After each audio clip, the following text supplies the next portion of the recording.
keadilan. Kami Ikatan Advokat Indonesia menjunjung tinggi kejujuran. Kami Ikatan Advokat Indonesia berjuang demi keadilan. Kami Ikatan Advokat Indonesia rela berkorban untuk bangsa.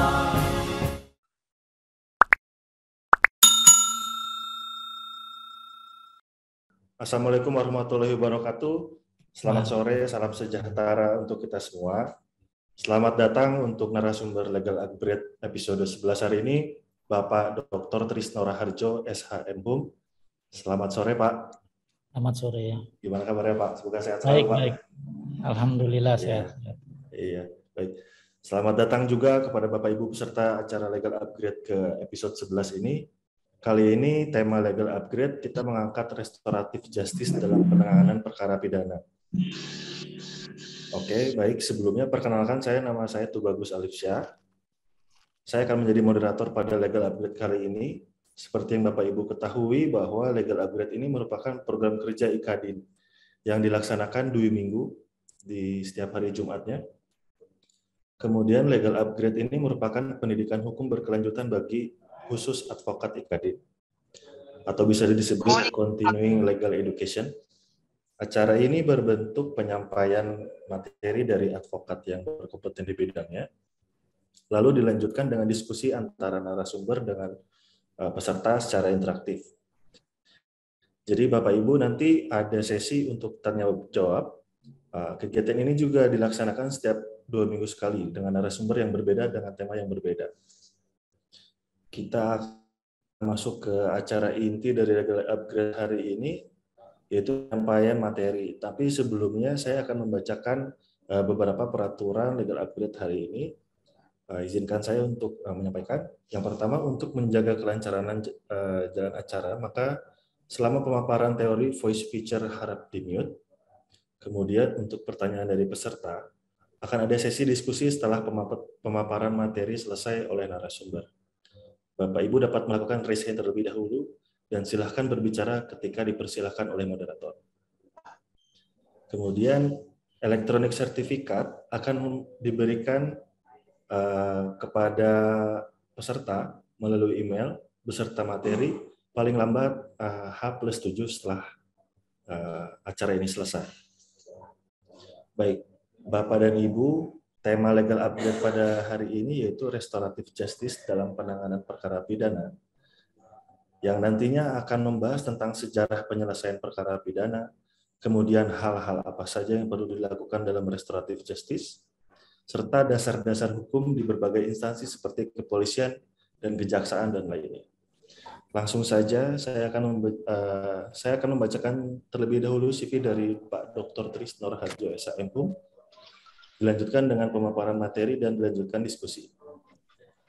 Baik, Bapak Dr. Trisno Raharjo, SH.M.Hum, merupakan lulusan S1 Fakultas Hukum UII di Jogja pada tahun 1990 dan meraih gelar Magister Hukum di Universitas di Diponegoro, Semarang tahun 2004. Kemudian meraih gelar Doktor S3 di Ilmu Hukum Undip Semarang tahun 2011.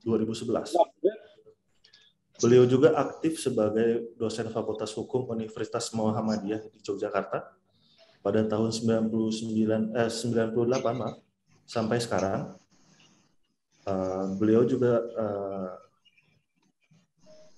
ada di kantor hukum Edi Sofyan Saputra pada tahun 98 sampai 2004. Kemudian berpindah menjadi advokat pada kantor hukum Andi Rais pada tahun 2004 hingga 2012. Kemudian advokat pada kantor hukum Trisno Raharjo dari tahun 2012 hingga sekarang. Baik, Harjo, SH.M.Hum, waktu dan tempat dipersilahkan, Pak. Terima kasih. Baik, terima kasih Mas Tubagus Alifsyah yang telah mengantarkan.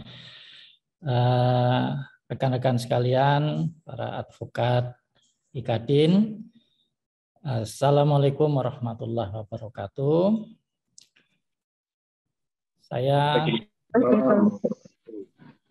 diminta oleh penyelenggara untuk menyampaikan materi ini. Salam sejahtera untuk kita semua.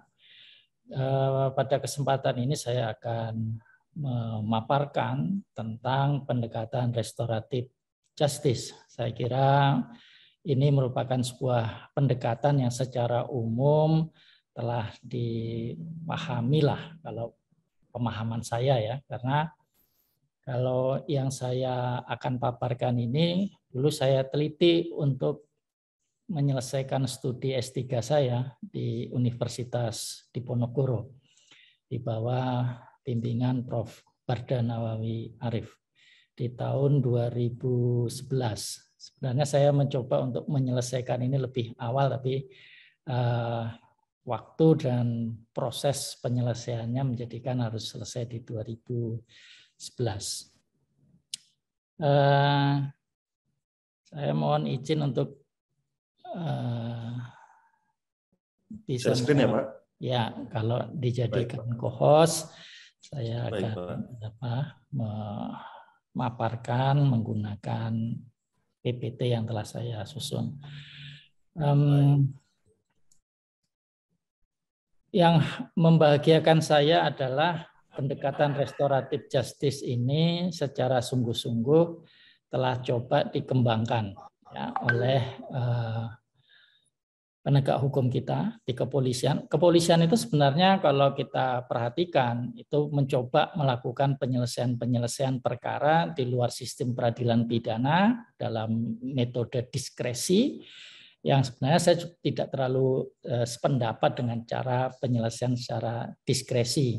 Tapi dengan adanya restoratif justice menurut hemat saya itu menjadi hal yang penting dan baik untuk dikembangkan oleh pihak kepolisian. Dan di 2010 ke bawah itu sebenarnya ada beberapa aturan-aturan yang dikeluarkan oleh kepolisian yang sedikit banyak itu mengadopsi apa yang ada pada pendekatan restoratif justice.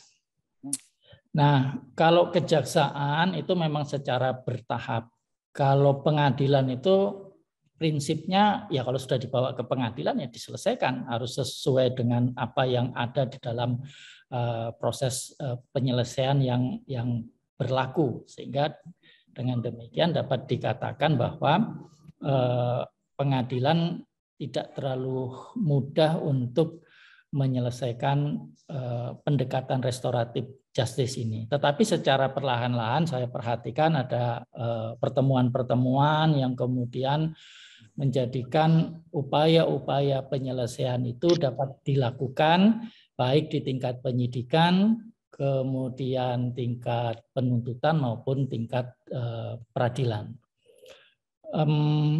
Meskipun kita perhatikan dalam peradilan anak itu undang-undang mencoba ya bahwa penyelesaian itu dapat dilakukan secara diversi, dan kalau itu tidak dilakukan diversi, penegak hukum itu bisa mendapatkan semacam sanksi atau bahkan itu menjadi sebuah persoalan hukum yang membawa pihak-pihak yang dianggap tidak melaksanakan diversi itu. Nah, itu bahkan diuji materialkan ke Mahkamah Konstitusi oleh hakim ya, dalam hal ini Ikatan Hakim itu meminta itu dibatalkan, tidak boleh hakim itu kemudian dipaksa untuk melakukan pendekatan diversi dan dikabulkan oleh Mahkamah Konstitusi, sehingga hakim tidak terikat untuk melaksanakan hal tersebut. Tetapi kalau kita lihat perkembangannya sekarang, tentu kita mensyukuri ya, saya sebagai orang yang bergerak dalam penelitian restoratif justice ini melihat ini menjadi hal yang baik dan perlu untuk dapat dilaksanakan dengan pendekatan yang perlu kita kembangkan lebih lanjut. Kalau kita perhatikan ya, sejarah penyelesaian perkara pidana itu memang sekarang kita ada di fase keempat ya. Kalau fase pertama itu penyelesaian perkara sebagai kepentingan perorangan. Kita mengetahui bahwa dulu orang menyelesaikan perkara pidana ya orang perorangan, dan negara belum turut campur di dalam menyelesaikan persoalan itu. Kemudian perorangan ini dibantu ya dalam fase tahap berikutnya, di mana mereka memiliki kedekatan dengan suku dan itu diselesaikan.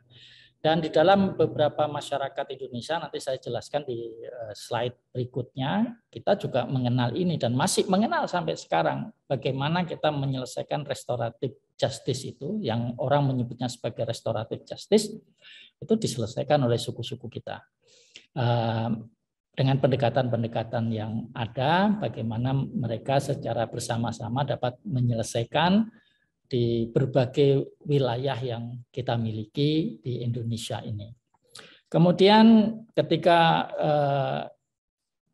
fase kejahatan itu sebagai kerugian dan kepentingan individu dan masyarakat itu perlu diperhatikan, nah ini mulai ada pengambilan peran, ya. Tidak lagi suku, tetapi negara mulai menata diri untuk bisa memiliki sistem, ya, yang kemudian juga mengatur tentang penegakan hukum yang diperlukan. Dan pada akhirnya sifatnya bersifat publik.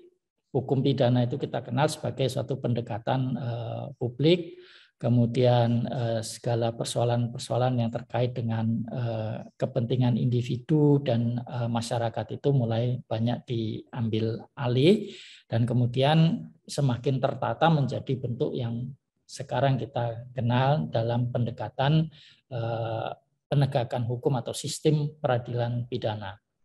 Nah, sistem peradilan pidana ini ketika ada upaya-upaya untuk memperjuangkan posisi korban, itu menjadi hal yang banyak dipersoalkan. Meskipun pada akhirnya persoalan-persoalan tentang korban ini juga menjadi salah satu hal yang diperhatikan. Kitab Undang-Undang Hukum Acara Pidana kita itu juga memberikan ruang, ya, yang cukup bagi penyelesaian, di mana gugatan itu secara perdata kalau minta ganti rugi itu dilakukan secara bersamaan dengan perkara pidana. Kalau dikabulkan ganti ruginya, yang penting adalah ganti rugi di dalam perkara pidana itu umumnya material, ya. Saya juga pernah mengajukan permohonan ganti rugi itu kalau saya tidak bisa menunjukkan bukti-bukti berapa kerugian sebenarnya dan perhitungan yang real dari bukti-bukti yang ditunjukkan di pengadilan, maka umumnya permintaan yang ada itu ditolak. Kemudian kaitannya dengan biasanya ada permohonan immaterial, nah, itu juga menjadi sebuah persoalan yang secara prinsip itu tidak dipertimbangkan, ya. Walaupun mungkin ada keinginan bahwa ya seharusnya ada loh kerugian imaterial itu bisa diperhitungkan. Tapi kalau mau seperti itu dibawa saja ke pengadilan perdata, ya, digugat di sana, dibandingkan pada penyelesaian yang dilakukan di peradilan pidana. Kemudian terakhir saya kira yang menarik adalah pada kasus bansos, ya, di mana Menteri Sosial itu kemudian digugat, ya, secara perdata pada perkara pidananya, pada perkara korupsinya, ya, dipersoalkan. Lalu hakim menyatakan itu seharusnya kalau perkara korupsi itu tidak dilakukan di peradilan korupsi. Itu menjadi hal yang menarik menurut saya dan perlu dikaji secara mendalam. Apakah Kitab Undang-Undang Hukum Acara Pidana kita memberikan ruang sebenarnya untuk semua perkara. Ada juga yang menyatakan bahwa tidak semua perkara. Lalu kenapa diatur di dalam hukum acara pidana? Lalu pada perkara-perkara seperti apa kita bisa meminta ganti rugi itu? Masa hanya kecelakaan bis, kemudian minta ganti rugi, kecelakaan. Jadi banyak sekali perkara-perkara ganti rugi itu lebih kepada persoalan-persoalan kecelakaan. Meskipun tidak selalu demikian, tetapi memang menarik kalau kita berbicara tentang aspek perkara korupsi.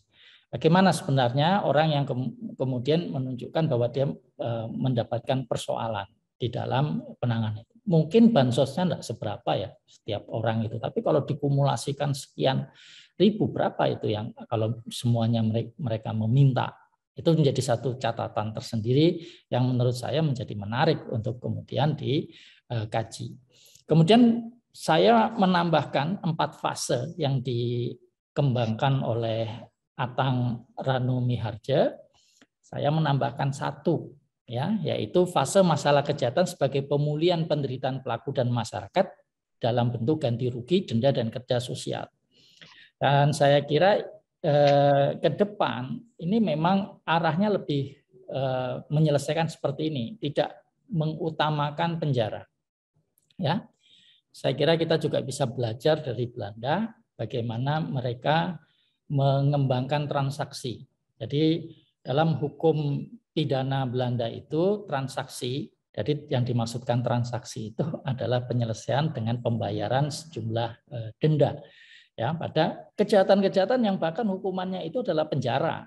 Ya, sehingga di Belanda itu penjaranya banyak yang kosong dan banyak disewa oleh negara-negara lain untuk menempatkan narapidananya di penjara-penjara Belanda. Jadi lebih banyak mereka menyelesaikan itu dengan ganti rugi atau kerja sosial atau pola-pola yang lain yang menjadikan penjara-penjara Belanda itu tidak banyak menampung warga Belanda atau siapa saja yang melakukan pelanggaran di sana. Bukan berarti sanksi pidana itu tidak digunakan sama sekali. Tapi menurut saya ini menjadikan fase yang ke-5 dan itu perlu dipertimbangkan. Banyak negara itu persoalan tentang kapasitas dari lembaga pemasyarakatan itu menjadi sebuah persoalan. Ya, banyak cerita ya yang kita dapatkan kaitannya dengan lembaga pemasyarakatan. Lalu kita sebenarnya ini pembangunan lembaga pemasyarakatan kan tidak cukup baik ya. Di Yogyakarta itu, saya tinggal di Yogyakarta. Di Yogyakarta itu misalnya ada 4 kabupaten, 1 kota. Itu lembaga pemasarakatannya cuma 2. Lembaga pemasyarakatan anak ada 1 sekarang di Gunung Kidul. Tetapi yang lain itu masih rutan ya.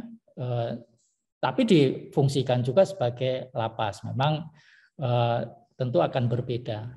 Kemudian saya misalnya membandingkan kadang-kadang nangani kasus juga sampai ke Surakarta. Mudah-mudahan di Surakarta saya tidak terlalu mengikuti juga yang terakhir itu apakah mereka sudah punya lembaga pemasyarakatan karena dulu bentuknya rutan ya. Jadi sehingga jadi ini saya mau masuk lembaga pemasyarakatan sebenarnya masuk di rutan gitu ya kalau menangani perkara. Sehingga kita melihat memang ada persoalan kaitannya dengan lembaga pemasyarakatan. Kemudian kasus yang terjadi kebakaran ya yang di lembaga pemasyarakatan itu juga mengingatkan kita bahwa terlalu crowded ya, terlalu banyak orang itu dilakukan penahanan di lembaga pemasyarakatan.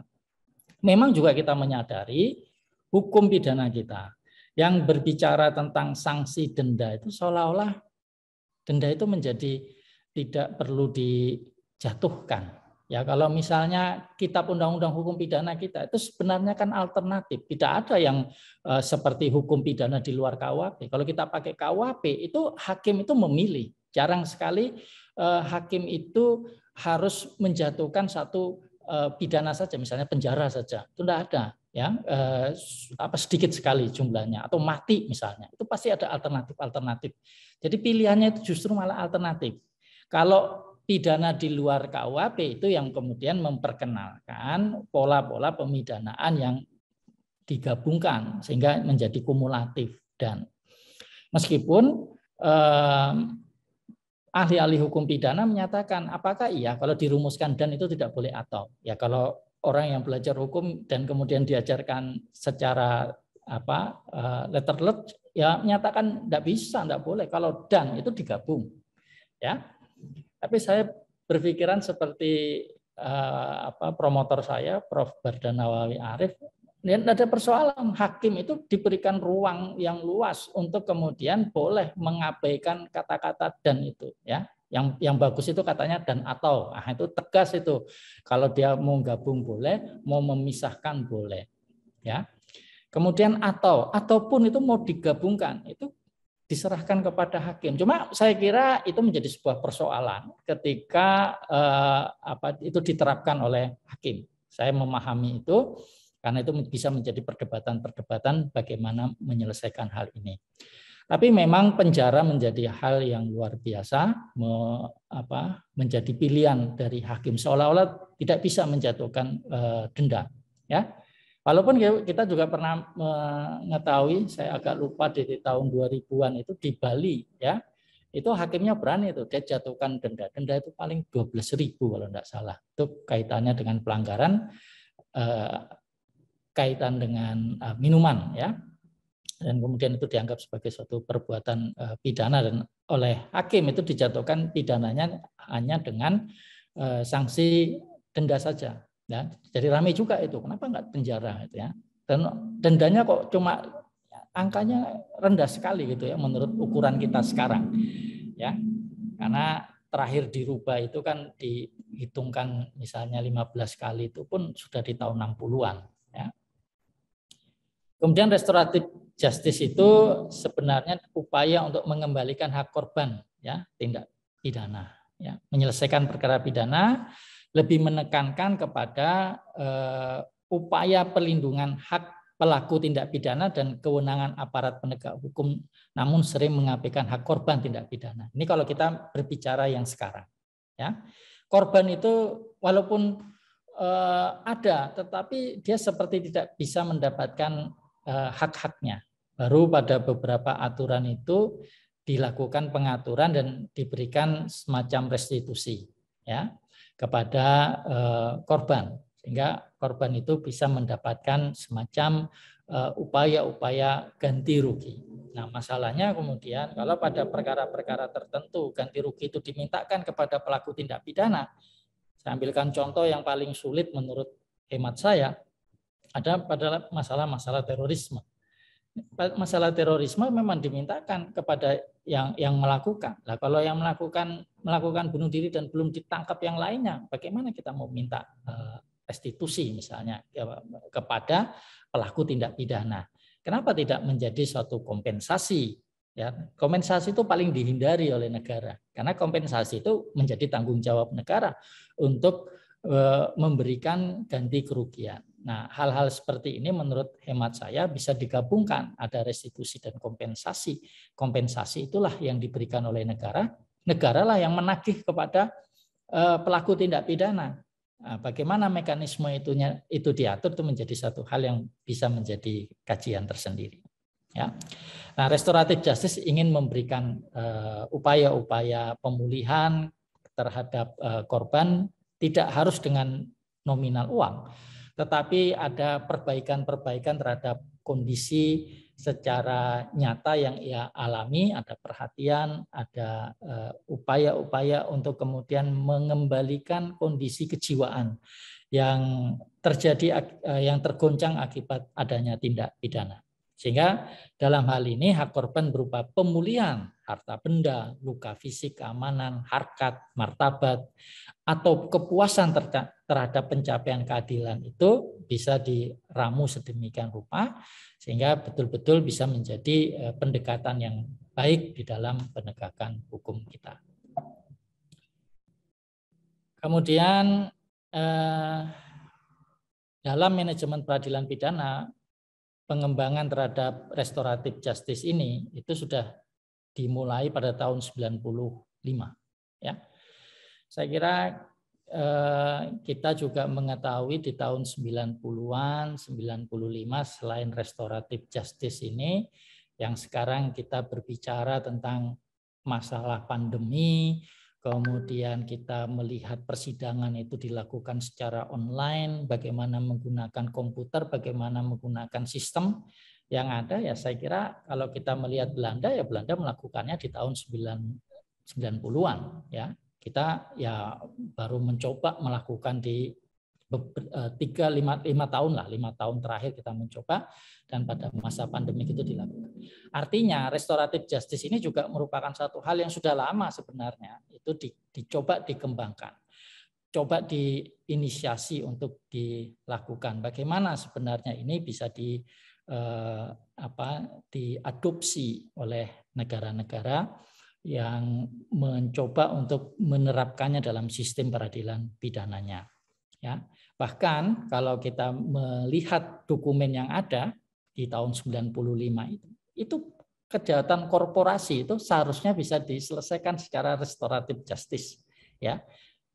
Daripada korporasi itu dikenakan denda, sedangkan korporasi itu sebenarnya dapat kita yakini keterlibatannya. Saya ambilkan contoh saja yang sekarang lagi ramai, ya, tentang minyak goreng. Ya, saya yakin bahwa tidak hanya mereka yang kemudian dijadikan tersangka dari perusahaan itu yang bermain sendiri. Di dalamnya tentu ada perusahaan-perusahaan yang ada. Ya tentu kita membuktikannya itu apakah dia bisa, itu penegak hukum lah yang melakukannya. Nah kalau kita membela, gimana? Tidak boleh lah ya korporasinya dikenakan. Tetapi kalau secara teoritik korporasinya itu di 95 itu sudah ditegaskan. Kenapa tidak diberikan restoratif justice saja? Kenapa dia tidak diberikan untuk memberikan ganti rugi? Ya, dia memperbaiki. Bahkan di dalam beberapa aturan di kejaksaan itu dikatakan tidak bisa diberikan restoratif justice untuk lingkungan. Ya, jadi kalau lingkungan itu korporasinya yang dianggap melakukan misalnya pembakaran hutan, ya, beberapa kali dilakukan. Kenapa tidak restoratif justice? Kenapa tidak boleh? Kalau menurut hemat saya, dia harus perbaiki itu. Itu hutan berapa hektar itu yang terbakar, perbaiki, ya, tanam. Nah itu hal-hal yang mudah lah. Kalau saya bicara seperti ini mudah. Tetapi kalau kemudian itu menjadi satu pilihan, itu adalah pilihan yang harus bermanfaat bagi masyarakat, harus menguntungkan. Ya. Jadi dibandingkan dia membayar sekian miliar atau berapa triliun, gitu ya. Bapak, misalnya kita mendapatkan informasi, ya ada salah satu penunggak BLBI yang kemudian dianggap lunas. Tapi kalau kita ingin melihat BLBI itu kan tahun 1998, dia melunasinya sekarang di 2022, ya terlalu lama. Dan angkanya kalau dengan angka yang dulu dengan angka yang sekarang ya walaupun kalau menurut saya ya besar itu, tetapi kan sebenarnya tidak besar. Jatuh-jatuhnya menjadi tidak besar. Ya. Walaupun kita juga mengetahui salah satu kasus-kasus BLBI itu yang kemudian nanti mengupayakan perdamaian. Ya. Itu saya teliti juga di dalam kajian yang saya lakukan, itu salah satunya ya juga karena kasus-kasus BLBI, karena diberikan kalau mereka melunasi kemudian mereka diberikan hak untuk kemudian terbebas, ya dia dibebaskan, dia tidak lagi ditagih. Tapi ternyata menyelesaikan masalah BLBI sungguh cukup panjang. Nah, kalau kita melihat bagannya, ya, sebenarnya restoratif justice itu tidak hanya pelaku dan korban. Saya bersetuju dengan apa yang dikembangkan di dalam pengertian restoratif justice di kepolisian, ya, karena melibatkan berbagai pihak di dalamnya. Agak berbeda memang dengan kejaksaan ataupun pengadilan. Kalau kejaksaan sama pengadilan itu hampir sama, kayaknya yang merumuskannya itu sama. Tetapi kalau kita berbicara tentang restoratif justice itu banyak pihak sebenarnya. Karena restoratif justice misalnya ada yang menyatakan dikembangkan awal itu di Kanada, ada yang menyatakan itu di Eropa. Kalau saya kemudian menggunakan literatur yang berbicara di Kanada, lebih banyak kepada kenakalan remaja, ya, ketika mereka mencoret dinding, kemudian mereka membuat mural. Nah, itu kemudian diselesaikan, dan yang menyelesaikan dan mencoba untuk melakukan perbaikan itu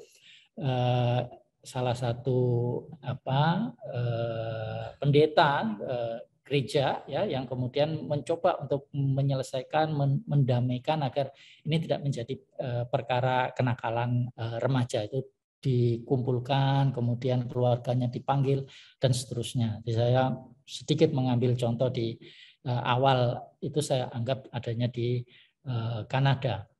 Meskipun ada literatur juga menyatakan itu di Eropa dan juga berkembang di Eropa. Kemudian hal-hal yang perlu dilakukan dalam restoratif justice, ya sistem peradilan pidana itu istilahnya ya harus ditinggalkan. Tapi tidak mudah, tidak mudah. Di kepolisian, di kejaksaan, apalagi di pengadilan, itu kalau menghilangkan sistem peradilan pidana itu bukan perkara yang mudah. Dan kita juga sebagai advokat itu juga bukan pekerjaan yang mudah. Loh, ini kita harusnya selesaikan di pengadilan. Tapi kalau kemudian kita menyatakan itu sebagai bagian dari pola untuk menyelesaikan, ya memang terkadang kan ada kepentingan yang kita lindungi ya sebagai seorang advokat. Ya ada keuangan, ada apa? Ya kalau memang posisinya kita memiliki klien yang tidak ada persoalan dengan pendanaan dan kemudian ini akan digunakan, ya maka penawarannya adalah bagaimana itu diselesaikan dan kemudian secara ganti rugi itu bisa dilakukan. Tetapi restoratif justice tidak hanya berbicara itu.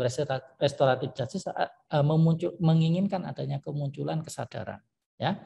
Maka tahap keduanya itu harus ada interaksi pelaku korban beserta keluarga atau anggota masyarakat yang bersangkutan itu harus bertemu.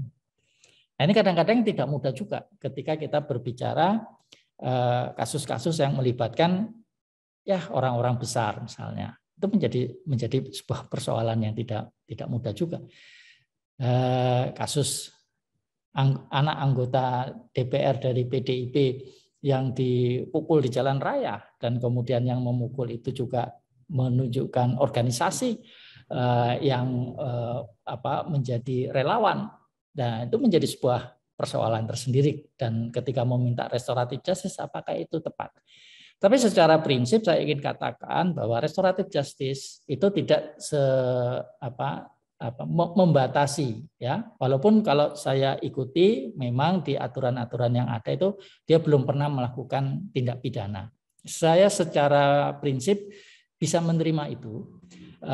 Restoratif justice itu tidak untuk mereka yang residif. Ya, dan itu harus ada catatan yang baik di dalam melaksanakan itu. Tetapi kalaupun mau dikembangkan mereka yang sudah residif atau apapun, itu yang penting adalah di dalam pelaksanaan restoratif itu dia memiliki kesadaran dan pelaksana dari mediasi itu harus melakukan pencatatan sehingga tidak terjadi orang itu memanfaatkan pendekatan restoratif justice untuk menyelesaikan perkara secara cepat dan kemudian tidak masuk kepada ranah pemidanaan. Nah, ini bukan persoalan itu kalau pandangan saya. Pada penyelesaian restoratif justice itu adalah kesadaran secara bersama-sama untuk menyelesaikan. Jadi menyelesaikan itu bukan uang. Ini yang juga kadang-kadang sering muncul. Ya orang itu kalau terjadi tindak pidana ya kalau dia memberikan ganti rugi, nah itu ganti rugi itu dianggap setara dengan apa yang tindak pidana yang ada. Itu terkadang keluarga yang membawa perkara itu menganggap itu selesai. Tapi sebenarnya belum menyelesaikan terhadap siapa? Terhadap si pelaku itu sendiri. Kadang-kadang seperti itu, ya. Maka itu harus ada dialog, ya, ada pertemuan-pertemuan informal lanjutannya untuk memberikan penjelasan-penjelasan di dalam melaksanakan restoratif justice. Dan itu membutuhkan partisipasi aktif dan otonom yang tinggi. Jadi ada kesadaran dan ini bukan sebuah pekerjaan yang sederhana. Kalau saya ingin memberikan gambaran yang tepat untuk menyelesaikan ini dan itu diambil oleh beberapa peneliti restoratif justice itu yang terjadi di Sumatera Barat, ya. Yang namanya musyawarah mufakat di Sumatera Barat itu ternyata ya harus bulat yang namanya kesepakatan itu. Jadi kalau belum sepakat ya pulang dulu nanti diselesaikan. Memang agak panjang ya, tetapi itu menjadi hal yang penting untuk bisa kita perhatikan bagaimana melakukan penyelesaian secara ini. Penyelesaian terhadap restoratif justice yang ada ini. Nah, ini saya ambil dari Rolando Kremen, ya, bukunya. Jadi kalau dibuka itu di sampulnya, ini saya foto sampulnya aja. Nah, itu memberikan gambaran bagaimana restoratif justice itu sudah dikembangkan di Amerika Serikat. Tentu tidak merubah bagaimana pelaksanaan proses pidana, akan tetapi itu dihubungkan dengan pemidanaannya, jadi dengan sanksinya. Jadi bisa saja kalau ada ganti rugi, ada proses-proses yang ada, apakah itu pelanggaran yang ringan, ya, ataupun yang berat, ya, itu bisa diselesaikan secara restoratif justice. Itu ada tempat untuk mereka bisa keluar dalam sistem restoratif, baik itu dalam perkara yang berat maupun di dalam perkara yang ringan. Semuanya bisa dikeluarkan dan semuanya melalui pengadilan. Jadi bukan restoratif justice dalam criminal justice system itu ada di kepolisian, kemudian itu restoratif justice misalnya. Ini menurut pandangan Rolando. Ya, jadi itu harus dimasukkan di dalam sistem dan kemudian itu nanti dimunculkan sebagai proses yang sudah masuk di dalam bentuk adjudication ataupun sudah masuk di dalam bagian sentencing, ya, dalam pemidanaannya.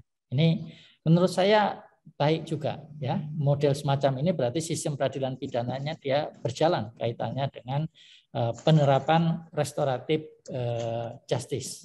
Ya, kalau memang dia adalah pelaku tindak pidana itu ya harus terproses, ya, dari pihak kepolisian, kemudian ada catatan-catatannya. Meskipun dalam pandangan saya apa yang kita lakukan itu sudah tepat, ya. Kalau mau menggunakan sistem ini ya berarti kita menjadikan itu sebagai satu yang tersistem, yang kemudian hakim juga harus tahu ujungnya itu berarti hakim, ya. Nah, ini model yang dikembangkan di dalam bagaimana pandangan dari Rolando terkait dengan restoratif justice. Nah, kalau di Indonesia saya menggunakannya Van Vollenhoven. Van Vollenhoven itu ada 19, ya, daerah adat kita, tapi yang saya teliti itu yang warnanya merah, ya. Yang warnanya merah dari nomor 1 sampai nomor 19. Yang tidak saya teliti itu berarti nomor 6, 18, 9, 8 dan 12. Ya, itu di daerah Bangka Belitung, kemudian Yogyakarta, di daerah 9 itu Gorontalo, Manado, kemudian di daerah Maluku tetapi Maluku Utara, ya, karena ada bagian yang disebutkan oleh Van Vollenhoven. Meskipun ada juga yang menyatakan apa itu yang Van Vollenhoven tidak pernah sampai ke Indonesia, ya. Tapi saya mencari misalnya dari 500 suku, kita punya 500 suku yang dan terbanyak itu ada di Papua, ya, ada di wilayah Papua itu ada suku yang terbanyak. Jadi kalau total itu Papua, seluruh kepulauan Papua itu 1000 sendiri itu, ya, yaitu terbanyak di dunia. Kita nomor 2 Indonesia, ya, suku-suku bangsanya. Nah, ini yang menjadi hal yang kalau kita perhatikan ya sebenarnya semuanya menurut penelitian saya adalah bisa melaksanakan restoratif justice, ya. Meskipun sebenarnya kalau kita perhatikan dalam hukum adat, sanksi terberat itu bukan hukuman mati. Kalau kita kan hukuman terberatnya pidana mati. Dalam hukum adat pidana mati itu tidak seberapa. Yang justru malah berat itu kalau orang diusir dari lingkungan hukum adat. Di Bali itu kalau orang itu diusir dari lingkungan hukum adatnya, itu menjadi orang yang terpisahkan dari lingkungannya, itu menjadi masalah besar, ya, bagi masyarakat mereka. Dan di beberapa masyarakat adat kita itu juga sebuah persoalan kalau sampai dia diusir dari adatnya. Tapi kan kita ini sudah menjadi negara bangsa, dan sebagai negara bangsa ya kita mau berpindah-pindah kemana. Di Jogja saja banyak suku bangsa, atau kalau kita mau dari berbagai daerah ada di tempat yang saya ya misalnya bahkan campuran, ya. Kalau dulu istilahnya pendalungan. Bapak saya adalah Jawa, ibu saya adalah orang Sulawesi. Orang Sulawesinya aja campuran dua, Bugis dan Toraja. Kalau di Panvolenoven itu dipisah itu, Toraja itu sendiri, ya. Kemudian Bugis itu sendiri atau Makassar itu sendiri, ya, tersendiri. Nah, ini menjadi hal yang menunjukkan bahwa di dalam hukum adat kita, restoratif justice itu sebenarnya mengilhami, ya. Banyak sekali penelitian-penelitian itu menunjukkan kita itu tidak kurang dengan hal-hal seperti ini. Dan yang paling menarik adalah kita tidak mencoba membangun hukum, ya. Kita tidak membangun hukum kita dengan menggali hukum-hukum adat kita, kemudian kita masukkan. Dan itu justru menjadi pertentangan, ya, dalam kitab undang-undang hukum pidana kita. Itu banyak sekali orang yang mempersoalkan kenapa asas legalitas kita itu adalah asas legalitas material formil. Asas legalitas kita itu mengizinkan ketentuan adat, ya, ketentuan adat atau hukum yang hidup, ya. Dulu Prof. Barda menyebutnya adat, tapi di dalam perkembangan itu mana adat yang masih ada, ya. Kemudian dirubah, kata-kata adat itu dirubah menjadi hukum yang hidup, dan itu menjadi persoalan lagi sekarang, ya. Jadi ingin mengembalikan yang namanya legalitas itu adalah legalitas formil, bukan yang material, bukan yang kemudian bisa memasukkan hukum-hukum yang hidup itu di dalam KUHP, ya. Itu kajian tersendiri lagi, ya. Tetapi itu sebenarnya adalah hal yang mengakomodir, ya, persoalan-persoalan hukum yang hidup di dalam masyarakat kita, ya. Kalau guru saya Prof. Cipto Rajo itu senang dengan pandangan-pandangan Tamahana yang kemudian berbicara tentang bagaimana hukum yang hidup di dalam masyarakat itu bisa diatur di dalam hukum positifnya. Nah, kita sebenarnya perlu memikirkan ini, tidak hanya di dalam perdata, tetapi di dalam perkara-perkara pidana pun hal tersebut menjadi hal yang patut dan penting. Dan saya kira kita menyelesaikan banyak perkara itu juga perlu mempertimbangkan aspek-aspek yang ada di dalam masyarakat, ya, keadilan-keadilan yang ada di dalam masyarakat masing-masing. Nah, kalau kepolisian itu mengatur di dalam Peraturan Kepolisian nomor 8 tahun 2021. Saya kira ini yang paling baru di antara lembaga-lembaga yang melakukan pengaturan itu. Kepolisian itu dia masukkan dalam lembaran berita negara, sehingga ini bisa berlaku untuk setiap warga negara, karena kepolisian pernah punya masalah dengan pengaturan yang sifatnya mengatur keluar kemudian tidak dimasukkan dalam lembaran berita negara. Tapi kepolisian sekarang sudah memasukkan dan memasukkan ketentuan ini. Kalau kejaksaan itu tahun 2020, ya, nomor 15, penghentian penuntutan berdasarkan keadilan restoratif. Kalau pengadilan itu ada banyak sekali, ya, aturan-aturan yang coba diatur, dan kemudian tentang pedoman penerapan restoratif justice itu dikeluarkan oleh Direktur Jenderal Badan Peradilan Umum, ya. Itu juga dikeluarkan tahun 2020, sehingga kepolisian itu menjadi yang terbaru menurut hemat saya.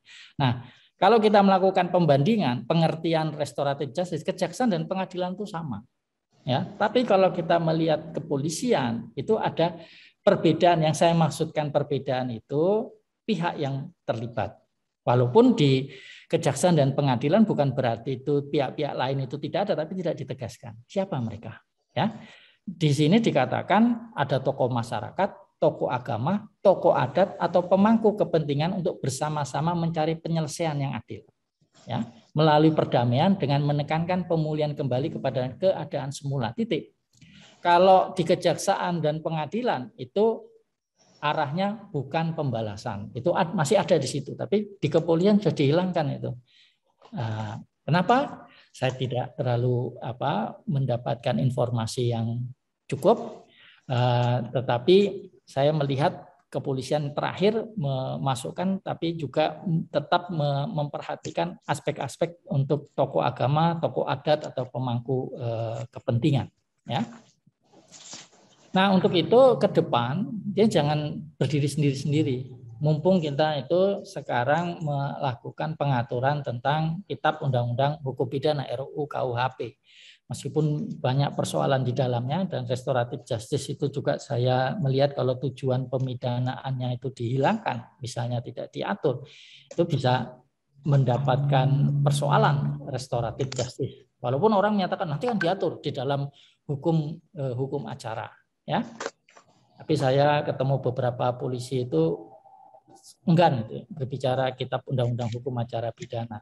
Karena banyak yang menyatakan undang-undang acara pidana itu di Undang-Undang Nomor 881 banyak itu unsur-unsur kepolisian yang lebih banyak diatur di sana. Apa itu yang menjadi sebuah persoalan tersendiri yang ada yang mengetahui adalah mereka yang berkecimpung di sana. Atau kejaksaan, masa cuma diam saja? Saya kira semua punya kepentingan untuk mengatur itu, tetapi bukan kepentingan kelembagaan, tetapi melihat itu sebagai suatu pengaturan yang terbaik bagi penyelesaian perkara. Advokat juga perlu untuk juga mengkritisi pengaturan-pengaturan yang ada. Nah, kaitannya dengan restoratif justice, saya belum melihat cukup baik diatur di dalam Kitab Undang-Undang Hukum Pidana, maupun nanti kalau misalnya hukum acara itu dilakukan perbaikan. Ya, jadi kita itu lebih senang menempel, ya, daripada mengatur dari awal. Nah, ini tawaran saya di dalam disertasi saya. Ini kalau saya menyatakan restoratif justice itu bisa diselesaikan di tingkat kepolisian, di tingkat penyidikan, di tingkat pengadilan oleh hakim, bahkan di lembaga pemasyarakatan. Saya belum lihat itu lembaga pemasyarakatan itu melakukan pengaturan untuk melakukan restoratif justice. Saya melakukan penelitian di lembaga pemasyarakatan Wirogunan dan lembaga pemasyarakatan Cebongan di Sleman, ya. Yang satu di Yogyakarta, di kota Yogyakarta, yang satu di Sleman. Lalu saya menyerahkan kuesioner itu di Wirobrajan itu sekitar 50, kemudian di Sleman itu juga 50, ya. Nah, memang menarik. Yang saya ingin sedikit sampaikan itu di Sleman, ya. Karena di Sleman itu saya mendapatkan satu penggambaran dari seorang narapidana yang sangat patuh. Ya, orang yang taat hukum, entah apa yang menjadikan ia masuk di dalam. Entah juga apa yang mempengaruhi ia berbicara, karena sebenarnya saya juga diberikan keleluasaan berbicara dengan mereka, tidak didampingi oleh petugas, dan mereka bebas untuk berbicara. Menurut hemat saya seperti itu. Saya tanya, kalau Bapak sekarang itu diminta memberikan ganti rugi di lembaga pemasyarakatan ini, Bapak mau berikan ganti rugi kepada korban? Jawabnya iya, katanya. Saya bersedia, Pak. Kalau sekarang masih dianggap kurang, itu kemudian saya bisa dimaafkan, saya mau berikan itu. Nah, ini menarik. Lalu Bapak minta maaf enggak, Pak, sebelum Bapak masuk ke lembaga saya minta maaf. Jadi dia sudah minta maaf, ya. Ini berarti orang yang mau meminta maaf. Nah, kemudian yang kedua sebaliknya. Yang saya tanya ini, dia selalu menyatakan tidak, saya adalah korban. Jadi orang di lembaga pemasyarakatan itu menyatakan, saya masuk di lembaga pemasyarakatan ini, saya adalah korban. Maka untuk apa ada perdamaian seperti itu? Jadi ada penolakan, ya, dari mereka yang saya tanya kaitannya dengan bagaimana sebenarnya kalau restoratif justice itu dilaksanakan di lembaga pemasyarakatan. Tetapi saya kemudian menganggap bahwa itu bisa dilakukan. Artinya di tingkat penyidikan, di tingkat penuntutan, di tingkat pengadilan, bahkan di pelaksanaan pidana itu di lembaga pemasyarakatan itu bisa dilakukan restoratif justice. Dan itu memang sudah ditanyakan oleh para penguji saya. Apa iya orang sudah dihukum itu kemudian akan meminta maaf? Itu harus dipertimbangkan menurut hemat saya. Jadi kalau kemudian dia belum bisa melaksanakan di tingkat penyidikan, penuntutan, pengadilan, lalu mereka bisa melakukan restoratif justice di lembaga pemasyarakatan, kenapa tidak dipercepat untuk dia keluar? Ya, memang ada batasan-batasan. Ya, tidak mungkin kemudian orang yang pidana mati dia melakukan restoratif justice kepada keluarga, misalnya kasusnya pembunuhan, masih ada keluarga yang tertinggal, masih hidup, itu kemudian mereka melakukan restoratif justice, kemudian langsung keluar. Ya. Tapi kalau kita menggunakan ketentuan yang akan diatur, itu dikenal orang yang pidananya mati setelah 10 tahun dia bisa untuk dirubah menjadi pidana penjara. Ya, tentu seumur hidup. Nanti setelah seumur hidup bisa dirubah lagi karena kita maksimalnya 20, dia terkena 20 tahun. Jadi pada masa 10 tahun. Meskipun orang menyatakan tidak harus ya 10 tahun itu. Ya. Itu menjadi hal yang nanti kita lihat di dalam pelaksanaannya. Apakah harus 10 tahun atau tidak. Itu pertimbangan-pertimbangan di dalam melihat bagaimana seseorang itu ada. Memang tidak sederhana dan bukan tanpa kritik, karena bisa saja yang mampu untuk memanfaatkan hal-hal semacam ini sering selalu dikatakan mereka yang memiliki dana atau pendanaan yang baik, tidak mungkin kepada orang-orang yang biasa saja. Tapi menurut saya memang ini harus secara perlahan-lahan dapat dinikmati oleh siapa saja. Ya, kalau kita memikirkan bahwa pasti yang mempunyai uang, ya itu perlu kita pertimbangkan dan kita buatkan aturan sehingga itu tidak disalahgunakan. Itulah yang perlu diatur secara baik. Nah, yang membedakan saya dengan pengaturan-pengaturan yang sudah ada, saya membangun sebuah lembaga mediasi pidana. Saya katakan harus ada lembaga mediasi pidana. Lembaga inilah yang kemudian melakukan pengurusan. Apakah ini lembaga negara, lembaga yang dibuat khusus, ya, bukan untuk menyaingi badan peradilan pidana misalnya, ya, tetapi lembaga mediasi ini adalah satu lembaga yang memang menangani aspek-aspek penanganan mediasi khusus dalam pandangan saya adalah mediasi pidana. Dia bisa juga bersifat swasta karena sebenarnya kita mengenal, ya, contoh pada mereka yang mendapatkan pelepasan bersyarat, ya. Jadi seorang yang sudah menjalani pidana pada masa tertentu dia keluar, dia kan sebenarnya di masa percobaannya itu ada yang melakukan pengawasan dan itu bukan Bapas yang negara, tetapi boleh lembaga yang khusus atau mereka yang mendapatkan pidana percobaan. Mereka yang mendapatkan pidana percobaan itu juga ada lembaga yang melakukan pemantauan ya terhadap mereka yang terkena pidana percobaan ini. Hanya lembaga-lembaga swasta ini saya tidak mendapatkan informasi yang cukup ya. Mungkin saya bisa diberikan contoh. Saya tidak bisa memberikan contoh karena saya mencoba cari di Jogja tempat tinggal saya tidak nemukan itu. Jadi orang misalnya suruh wajib lapor apa macam tidak diawasi itu ada dia datang atau tidak. Ya seharusnya dia ada didatangi, kemudian ada lembaga yang melakukan pencatatan dan dia kemudian memiliki catatan-catatan yang ada. Nah, catatan-catatan itu harus tersistematisasi dengan baik di kepolisian, di kejaksaan itu harus terintegrasi, di pengadilan itu harus terintegrasi siapa saja mereka, namanya siapa, ya sehingga tidak terjadi pada kasus Gayus ya, pada kasus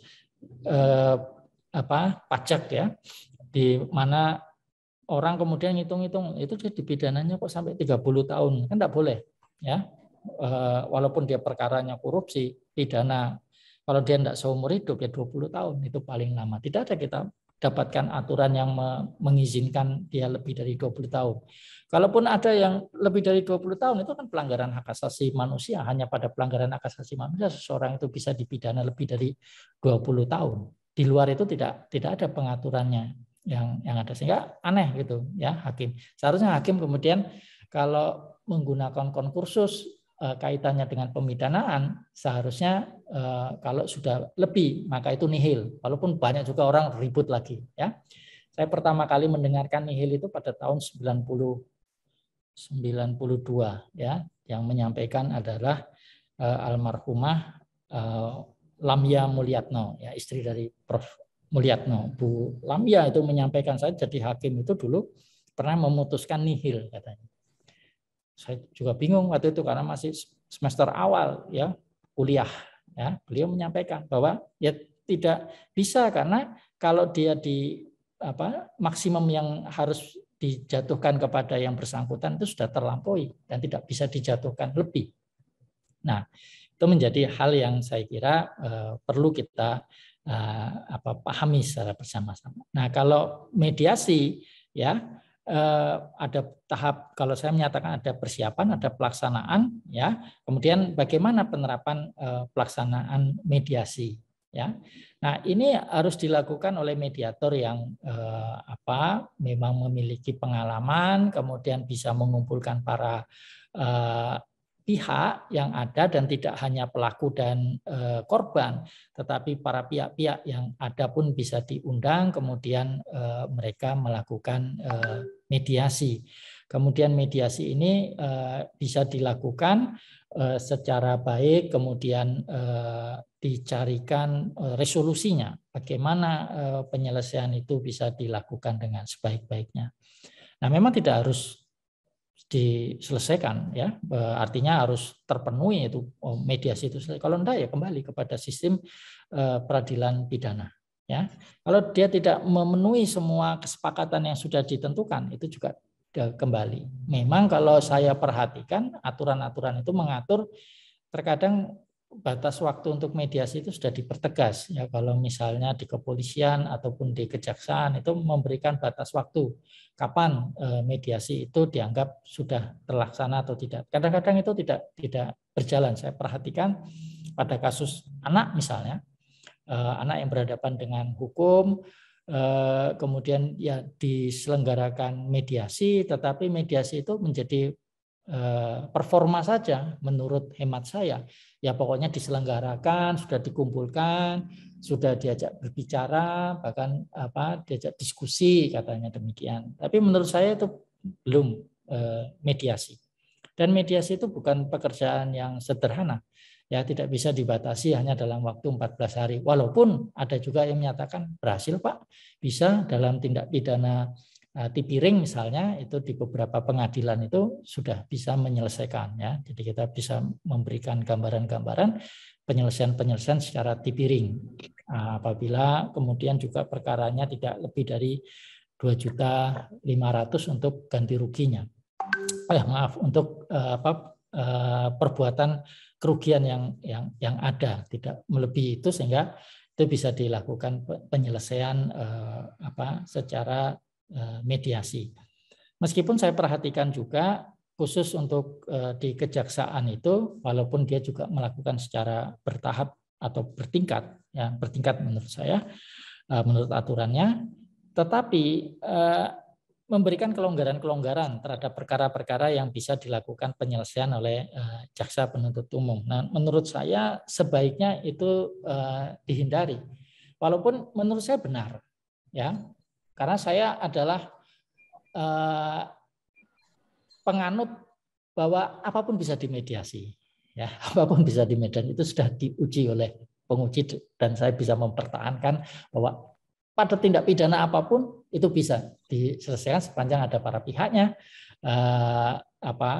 itu dimungkinkan untuk dilakukan mediasi, ya, meskipun persoalan-persoalan nanti di masing-masing tindak pidana itu akan sendiri-sendiri, ya, persoalannya. Tapi prinsipnya bisa saja menurut saya. Akan tetapi kalau itu tidak diatur di dalam Kitab Undang-Undang Hukum Pidana ataupun Kitab Undang-Undang Hukum Acara Pidana kita, jangan diberikan kelonggaran. Nah, ini yang menurut hemat saya perlu dipertimbangkan secara baik oleh para pihak di kepolisian, di kejaksaan, dan di pengadilan. Dan menurut saya sebenarnya awal-awalnya itu mereka memasukkan pada tindak pidana ringan itu baik menurut hemat saya, karena mencoba untuk mempelajari bagaimana menyelesaikan perkara-perkara yang ada itu. Tapi kemudian di dalam perkembangannya dimungkinkan, di kejaksaan pun dimungkinkan itu dilakukan. Yang menurut hemat saya mekanisme mediasi ini harus hati-hati. Kalau memang mau melakukan itu harus teruji, ya, dan itu harus kelembagaannya juga dapat secara baik dilakukan. Saya kira ini yang bisa saya sampaikan kaitannya dengan materi mediasi pidana di dalam sistem peradilan pidana kita itu bisa diselesaikan di kepolisian, bisa diselesaikan di kejaksaan, bisa diselesaikan di pengadilan.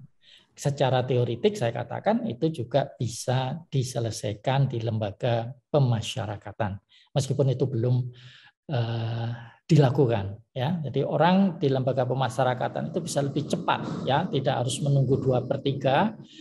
Tentu tergantung juga apa tadi perbuatan pidana atau sanksi pidananya, kemudian ada pembatasan-pembatasan, saya kira juga itu dimungkinkan dilakukan ya. Nah, pada perbuatan apa itu yang bisa dilakukan secara prinsip, saya kira mediasi pidana dimungkinkan untuk dilakukan, tetapi perlu dipertimbangkan dengan baik, terbuka, dan menurut hemat saya ya ini juga perlu disampaikan secara terbuka kepada masyarakat apa saja penyelesaian-penyelesaian. Dan saya kira kejaksaan ya sudah menginformasikan mana perkara-perkara yang dapat mereka selesaikan melalui restoratif justice. Bahkan penyelesaian-penyelesaian itu melibatkan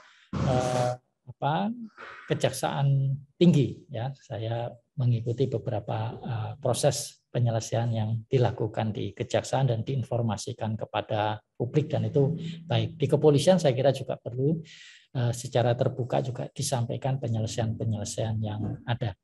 Di luar aspek-aspek penegakan hukum yang ada, yang masih perlu dikritisi, saya kira apa yang dilakukan oleh penegak hukum saat ini adalah pada porsi yang sudah pada tempatnya menurut hemat saya. Saya kira itu materi yang bisa saya sampaikan pada kesempatan kali ini. Kalau ada yang akan ditanyakan, kita bisa berdiskusi lebih lanjut. Saya persilahkan. Matur nuwun. Assalamualaikum warahmatullahi wabarakatuh. Waalaikumsalam warahmatullahi wabarakatuh. Terima kasih banyak Pak Trisno. Baik, atas penyampaian materinya. Selanjutnya adalah untuk sesi tanya jawab dari peserta kepada Bapak Dr. Trisno. Bagi Bapak Ibu yang ingin mengajukan pertanyaan, boleh raise hand terlebih dahulu melalui aplikasi Zoom. Dipersilahkan untuk bertanya langsung. Oke, saat ini sudah ada Pak Bisnemar Siahaan. Silakan bicara, Pak. Ya, Pak. Mohon boleh maaf. Open cam juga. Ya. Selamat sore untuk semuanya. Sore. Ya. Yang mau saya tanyakan gini, Pak. Kita pernah ada kasus nih. Pada saat itu kepolisian sudah menawarkan tentang persoalan untuk perdamaian melalui restoratif justice. Nah, di lembaga kejaksaan sudah mengajukan untuk melakukan upaya perdamaian itu dengan restoratif justice, namun pihak PTPN, kebetulan ini masalahnya kasus pencurian 9 tandan sawit, pihak PTPN menolak. Kira-kira dalam solusi itu pemateri bisa nggak mengasih sebuah jawaban? Saya rasa itu aja. Halo, Pak. Oke, boleh saya jawab langsung ya. Ya. Saya kira Boleh, Pak. Silakan, Pak. Ini kan ada pihak ya. Ya, Pak.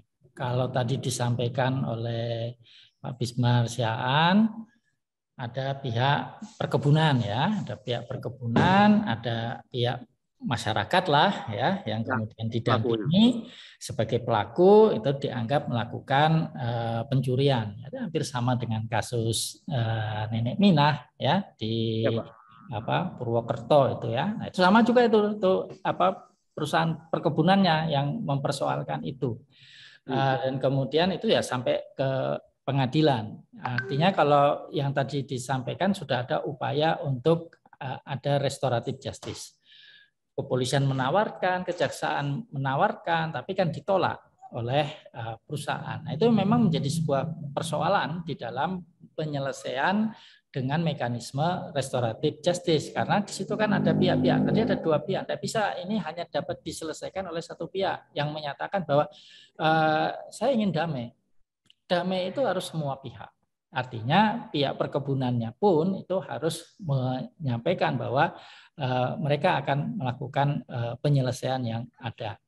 Nah, yang menurut hemat saya, persoalan yang muncul itu pihak kepolisian atau pihak kejaksaan itu kan sudah menawarkan, mereka seperti menggugurkan tanggung jawab.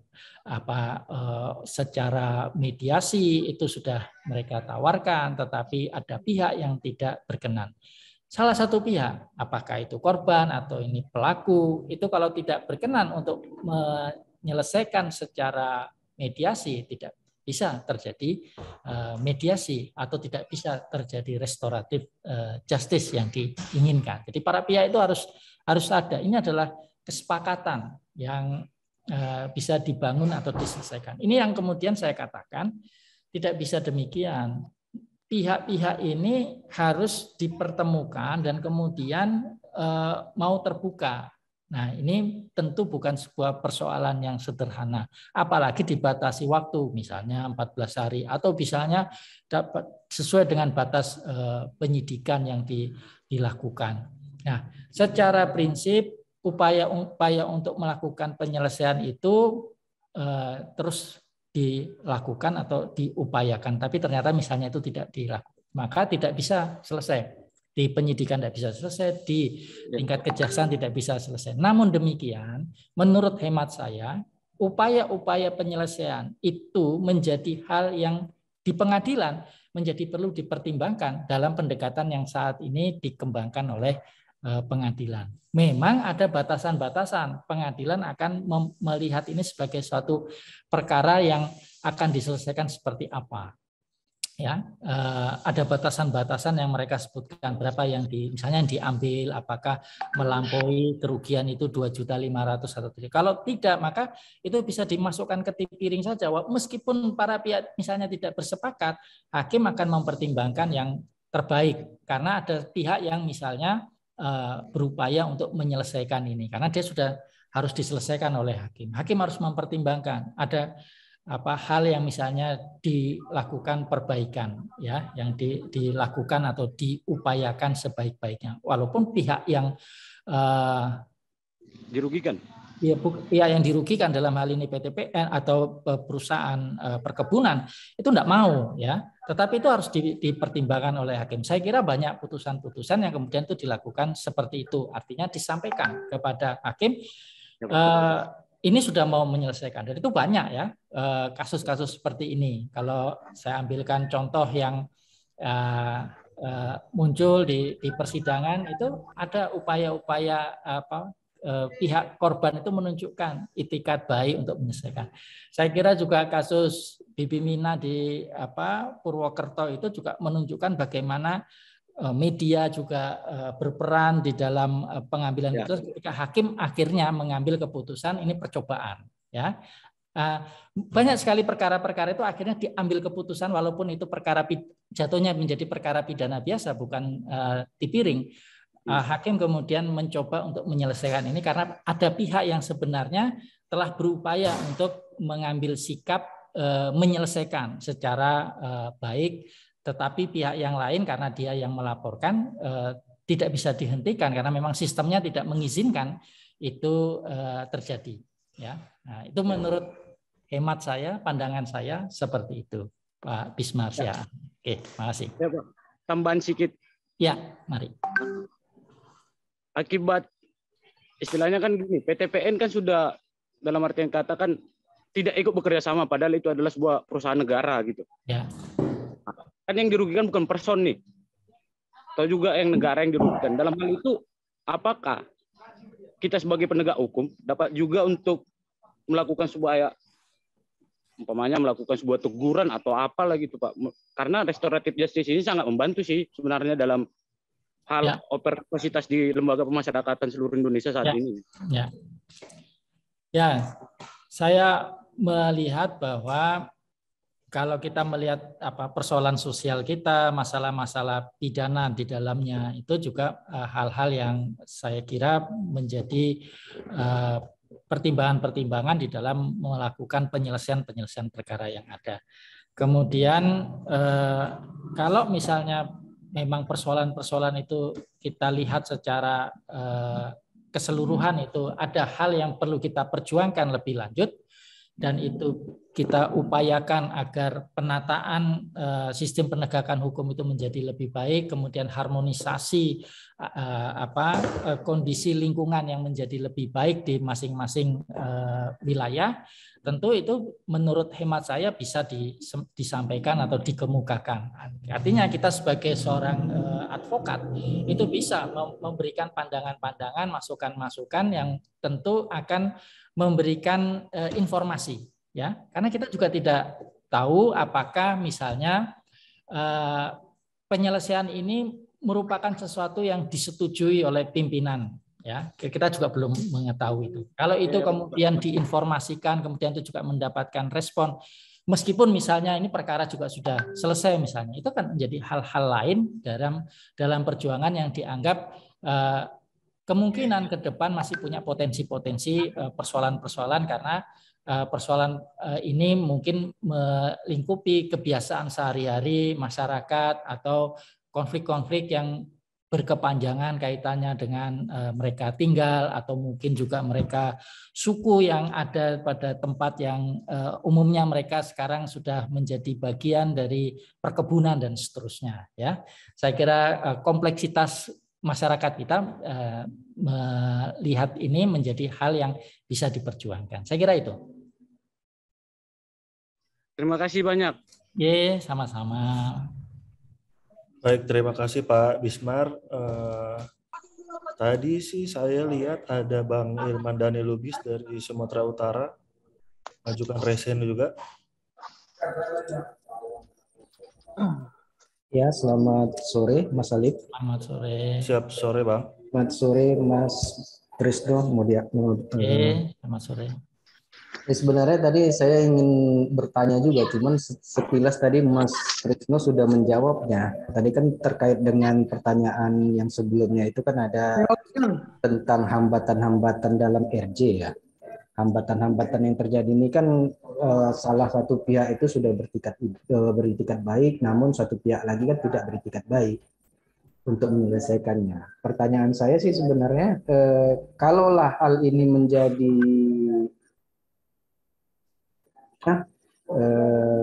dasar untuk hakim memutusnya, bahwasanya katakanlah si pelaku sudah mempunyai itikat baik untuk mau berdamai, namun di satu sisi dari pihak si korban banyak permintaan hal-hal yang macam-macam.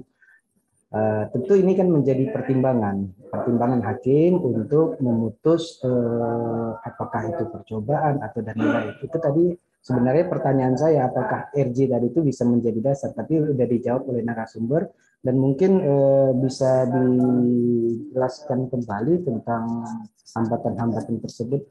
Terima kasih, saya rasa. Ya. Baik. Terima kasih Pak Muhammad Ilham Dani Lubis yang telah menyampaikan bagaimana sebenarnya kalau ternyata misalnya pelaku itu sudah beritikat untuk menyelesaikan secara damai, tetapi korban yang kemudian menganggap ini perlu diselesaikan di pengadilan, itu bisa saja, ya. Karena dia tidak mau yang namanya menyelesaikan perkara ini melalui sebuah perdamaian. Nah, kalau misalnya ini diselesaikan secara restoratif justice, itu diupayakan, maka harus didampingi oleh mediator yang memahami bagaimana ya upaya-upaya pendamaian atau perdamaian yang ada ini bisa dilakukan. Karena kira-kira kan pihaknya kan tidak seimbang ini. Yang satu mau selesaikan tidak melalui pengadilan dan bersedia untuk memberikan misalnya ganti rugi dan seterusnya, tapi korban ada di dalam posisi menolak. Nah, itu tugas dari mediator untuk kemudian menggali. Mediasi pidana juga tidak memiliki pretensi bahwa penyelesaian itu harus damai. tetapi kemudian lebih mengutamakan dialog itu muncul. Ya, kalau kita melihat hal ini, maka dalam restoratif justice sebenarnya peran dari mediator itu justru itu menggali, ya, menggali dan kemudian berkomunikasi. Bahwa satu pihak itu bisa saja tidak mau, pokoknya selesainya. Masyarakat kita ada orang-orang seperti ini. Kalau ini perkara pidana, dia sudah yakin betul bahwa ini harus diselesaikan dalam perkara pidana. Tidak ada tuh kita duduk ngobrol ngopi itu, tidak ada, tidak ada di dalam kamusnya. Tapi itulah tugas dari mediator kalau memang diberikan ruang. Nah, kalau dia dibatasi waktu ya yang 15 hari, ya maka dia harus ada intensitas bertemu yang cukup. Nah, itu terbuka enggak ruang untuk melakukan dalam batas-batas waktu yang disediakan.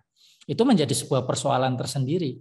Jadi kita itu pertama kelembagaan atau mediatornya itu kita belum terlatih, terdidik dengan baik. Kemudian waktu yang disediakan. Kemudian di mana sebenarnya tempat itu dilakukan mereka bisa bertemu. Nah, itu juga persoalan-persoalan teknis yang menurut saya perlu kita selesaikan. Tapi kalau jawaban bagaimana itu diselesaikan mediator yang terdidik dengan baik itu bisa kemudian mengantarkan, bukan mengarahkan, ya, mengantarkan suatu dialog untuk bisa ada penyelesaian. Ya, bisa juga tidak selesai. Ya, namanya juga upaya untuk mendamaikan para pihak. Tapi sentuhan-sentuhan dan penjelasan-penjelasan yang tepat dari mediator itu akan sangat membantu. Ya, di dalam hal ini mediator memiliki peran yang penting di dalam menyelesaikan itu. Tetapi kita tidak bisa memaksakan, tidak boleh. Ya, mediator itu tidak dalam posisi untuk menyatakan bahwa lembaga mediasi ini pasti bisa menyelesaikan. Lembaga mediasi itu tempat untuk bertemu, kemudian ada penyelesaian-penyelesaian, menyelesaikan trauma dan seterusnya, sehingga bisa diatasi persoalan pidana yang dihadapi selesai dengan baik. Jadi arahnya adalah penyelesaian secara damai para pihak. Saya kira itu tambahan dari saya kaitannya dengan bagaimana menyelesaikan secara mediasi. Baik, terima kasih Pak Trisno. Pak, mungkin saya punya satu pertanyaan juga nih Pak. Silakan. Halo. Ya, monggo, silakan. Jadi mungkin di tahun lalu itu ada kasus Pak, ada kasus di Kejari Garut Pak. Diterapkan juga restoratif justice juga, pencuri handphone itu sampai dikenakan restoratif justice juga, sampai pada akhirnya justru malah si pencuri itu dapat handphonenya sendiri itu Pak. Nah, pertanyaan saya, kira-kira tolak ukurnya untuk restoratif justice ini apa gitu Pak? Apakah kalau misalkan seorang pelaku tindak pidana melakukan restoratif justice, tapi feedback dari sebuah instansinya malah memberikan gift sesuatu, kira-kira pandangannya menurut Bapak gimana Pak? Ya, sebenarnya kalau kita berbicara tentang, jadi gini, sering-sering restoratif justice kalau orang diselesaikan perkaranya di luar pengadilan itu restoratif justice. Ya, kalau kita mau menyatakan itu penyelesaian di luar pengadilan dan itu kemudian seperti restoratif justice. Tetapi restoratif justice dengan berbagai modelnya. Jadi banyak sekali modelnya. Salah satunya mediasi pidana.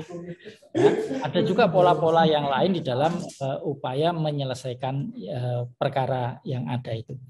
Tetapi yang paling utama, ya, kalau kita mengambil prinsip dasar dari pertemuan antara pelaku dan korban, itu harus ada. Jadi bukan penegak hukum dengan si pelaku, ya. Dulu itu kalau saya tidak salah kita itu banyak kasus di masyarakat kita karena pandemi itu orang tidak punya sarana untuk misalnya sekolah, ya, jarak jauh karena pendidikan dilakukan dengan menggunakan handphone, lalu handphonenya dicuri misalnya. Nah, ternyata handphone yang dicuri itu untuk pendidikan jarak jauh yang pada masa pandemi itu ya menjadi salah satu hal yang harus dilakukan. Nah, justru itu diselesaikan, dikasih. Itu yang muncul itu bukan pandangan saya, ya, itu bukan restoratif justice, itu belas kasihan. Ya, itu adalah satu upaya untuk kemudian menganggap ya ini orang tidak mampu dan seterusnya. Nah, itu jangan kemudian kita melihat itu sebagai pendekatan restoratif justice menurut hemat saya, karena pendekatan restoratif justice itu justru kalau dia itu mencuri handphone misalnya, ya itu harus bertemu. Ya mungkin dia bertemu, ya kita kan tidak tahu, kita tiba-tiba selesai gitu ya kasusnya. Harusnya ada dialog. Ya, harusnya ada upaya untuk kemudian memberikan dialog-dialog yang ada. Dan saya kira ini bukan hanya kasus misalnya pencurian handphone itu, di beberapa tempat juga kadang-kadang kisah-kisah seperti ini muncul, ya. Nah, kisah-kisah ini adalah orang yang kemudian menjadi korban itu dia muncul rasa iba, ya, kasihan. Kemudian dia juga melihat bahwa orang yang melakukan tindak pidana itu adalah orang yang tidak berpunya. Ya banyak kisah-kisah, kalau kita mau mengambil kisah-kisah yang ada, itu memberikan gambaran yang hampir sama. Nah, ini harus dibedakan, itu nanti masuk di ranah-ranah penyelesaian perkara di mana orang yang menjadi korban itu kemudian memaafkan. Pemaafan yang kemudian masuk dalam pemahaman shaming, masuk di dalam pemahaman-pemahaman yang memunculkan niat baik untuk menyelesaikan perkara itu kemudian tidak boleh kita gabungkan begitu saja dalam sebuah pendekatan restoratif justice, apalagi tersistem. Kalau itu yang ingin kita lakukan, maka dia juga harus dilakukan dengan pendekatan-pendekatan yang ada. Memang tidak selamanya ya, kalau kita mau mengatakan itu masa orang diundang, apakah penyelesaian tidak bisa kemudian itu juga tidak formal gitu. Nah, menurut saya itu menjadi hal-hal yang bisa juga kita pertimbangkan, akan tetapi itu harus masuk, dia harus tercatat. Nah, pertanyaannya adalah apakah kasus-kasus itu menjadi bagian-bagian yang tercatat atau lewat saja itu menjadi berita-berita yang mungkin sekarang terdokumentasinya di YouTube, terdokumentasinya itu di tempat-tempat yang bukan menjadi dokumentasi resmi bahwa ini ada pelakunya ada catatan-catatan yang ada. Menurut saya itu tidak bisa dihindarkan itu. Pencatatan itu penting. Kemudian bagaimana penyelesaian yang ada. Dan ini menjadi hal yang perlu. Dan apa yang sudah dilakukan pihak kepolisian, apa yang dilakukan oleh pihak kejaksaan, itu tinggal kita lihat saja arsip-arsipnya, data-datanya itu ditata yang baik. Dan kemudian misalnya ada yang ingin belajar dari situ, kita sebagai advokat juga ingin mengetahui bagaimana atau penyelesaiannya yang ada di antara para pihak untuk kasus-kasus tertentu. Nah, itu bisa didapatkan oleh masyarakat. Nah, kita nanti bisa belajar banyak. Dan itu akan berkembang menurut saya. Oke, terus Pak, kalau misalkan untuk yang tadi contoh kasus yang tadi saya sampaikan, kalau misalkan untuk alasan pemaafnya mungkin ya bisa jadi dari alasan pemaaf karena sisi kemanusiaannya gitu ya, dan pertimbangan lain. Tapi kalau dari sisi perbuatan tindak pidananya itu gimana Pak menurut Bapak? Jadi begini, perbuatan pidananya itu secara prinsip terjadi kan. Kalau kita melihat bahwa memang dia melakukan pengambilan, berarti kategorinya masuk dia mencuri lah, anggap saja seperti itu. Nah, tindak pidananya kan tidak bisa hapus karena orang itu menyatakan bahwa dia sudah merelakan. Tindak pidananya kan sudah selesai ketika dia itu melakukan pengambilan. Bahwa itu misalnya dia menyerahkan barang, kemudian barangnya itu dianggap itu sudah diberikan, itu kan tidak menghapuskan pemidananya. Itu sistem kita kan prinsipnya seperti itu, ya. Sehingga kalau orang itu sudah mengambil, itu dianggap sudah selesai. Jadi perbuatannya itu sudah secara prinsip dalam hukum pidana itu sudah selesai. Maka sebenarnya dia akan dilakukan proses. Nah, ketika proses ini dilakukan, ada pendekatan-pendekatan atau upaya-upaya untuk melakukan penyelesaian. Nah, prinsipnya sebenarnya lama dari dulu itu juga ada upaya.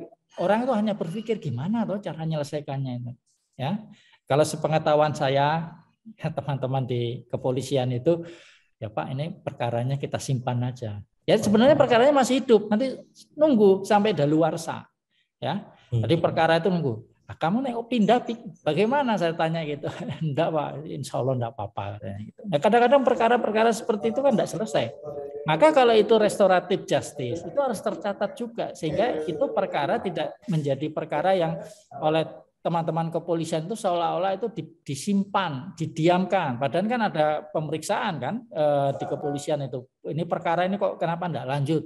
Itu harus diberikan tanggung jawab bagaimana itu selesai.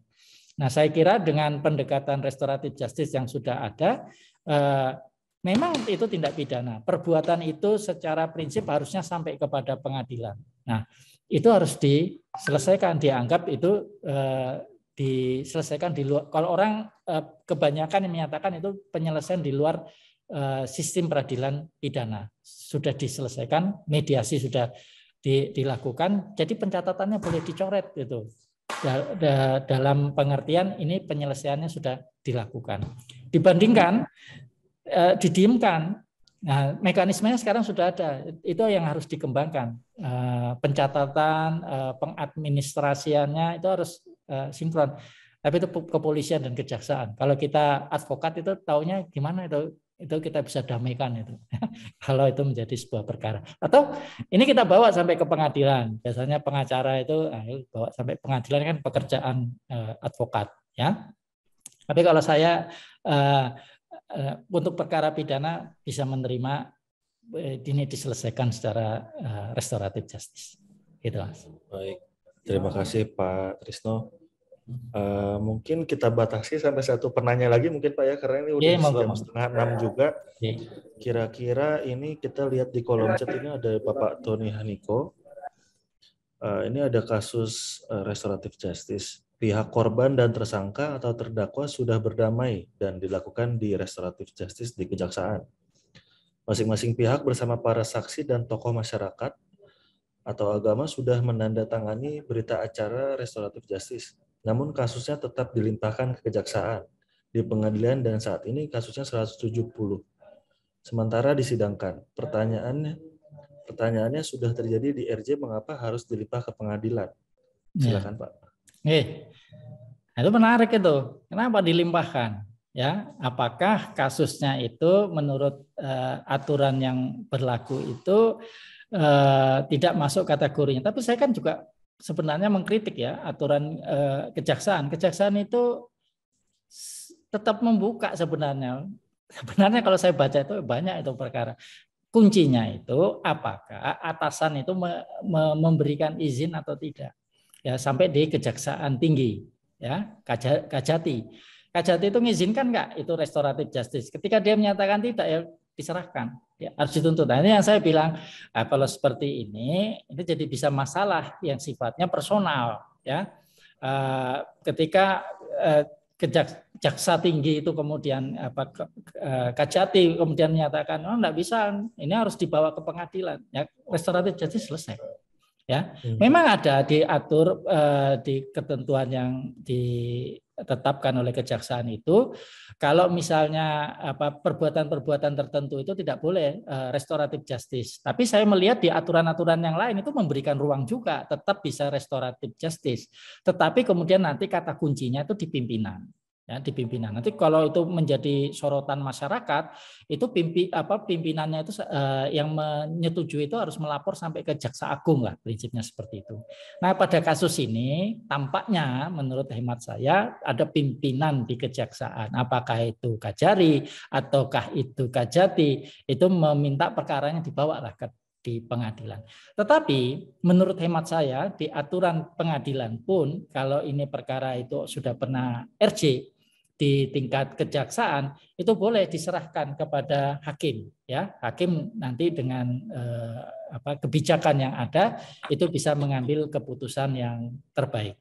Jadi kemungkinan ada yang tidak menyetujui adanya restoratif justice di kejaksaan, apakah itu pimpinan kejaksaan negeri ataupun kejaksaan tinggi. Saya kira itu dari saya. Mas Salib, Bisa Mas Salib? Dari mana Pak? Oh, Bang Dani, silakan. Ya, satu aja Pak narasumber, keputusan RJ apakah sama dengan keputusan, katakanlah kepolisian sudah mengeluarkan keputusan RJ, kemudian kejaksaan juga sudah mengeluarkan, apakah bisa disamakan dengan keputusan pengadilan negeri? Itu aja. Ya, masih tidak ya, karena di masing-masing jadi kita itu memang punya lembaga itu yang dapat dikatakan dia masuk di dalam sistem, tetapi dia memiliki kewenangan. Itulah kenapa saya tetap menyatakan di kepolisian itu juga boleh melakukan restoratif justice, kecuali kita membangun sistem itu seperti di Amerika Serikat yang semuanya harus sampai ke pengadilan, nah nanti diputuskan di satu keputusan. Tapi kalau dengan yang terjadi saat ini itu tidak. Saya ingin katakan bahwa apa yang dilakukan kepolisian atau kejaksaan itu adalah kewenangan ya yang mereka miliki untuk menghentikan perkara di tingkat penyidikan atau menghentikan perkara di tingkat penuntutan melalui mekanisme restoratif justice, dan itu nilainya beda dengan penetapan hakim atau suatu keputusan pengadilan. Memang yang ideal itu dia semuanya bisa diserahkan di pengadilan, tetapi kita tidak memiliki mekanisme di dalam sistem hukum positif kita bagaimana itu diberikan ruang kepada penyelesaian itu. Ya, saya kira itu Pak jawaban saya. Oke, semoga pertanyaannya dirasa puas untuk dijawab ya Pak. Oke. Mungkin kita sudah sampai di penghujung acara. Kami mengucapkan terima kasih kepada Bapak Dr. Trisno Raharjo, SHM HUM, sebagai pembicara yang telah menyampaikan materi dengan luar biasa kali ini. Dan kami juga mengucapkan terima kasih kepada Bapak Ibu peserta yang telah hadir pada hari ini atas partisipasinya dalam kegiatan Legal Upgrade hari ini. Saudara-saudara sekalian, demikianlah acara Legal Upgrade episode 11. Selanjutnya akan ada sesi foto bersama dengan seluruh peserta, beserta dengan narasumber juga. Mohon untuk video kameranya bisa dibuka mungkin. Oke. Kita sesi bersama, foto bersama Pak ya. Oke, ini ada 3 pages Pak. Ada 60 partisipan. Jadi saya akan capture untuk 3 kali Pak ya, karena ada 3 pages. Baik, untuk yang pertama, 1, 2, 3. Oke, yang kedua, 1, 2, 3. Oke, yang terakhir, 1, 2, 3. Baik, saya selaku moderator pamit undur diri dan kita bertemu dalam Legal Upgrade berikutnya yang dijadwalkan 2 minggu ke depan pada hari Jumat. Informasi secara lengkap akan kami posting di akun Instagram kami. Saya mewakili Ikadin mengucapkan terima kasih. Wassalamualaikum warahmatullahi wabarakatuh. Waalaikumsalam warahmatullahi wabarakatuh. Amin. Ya. Terima kasih.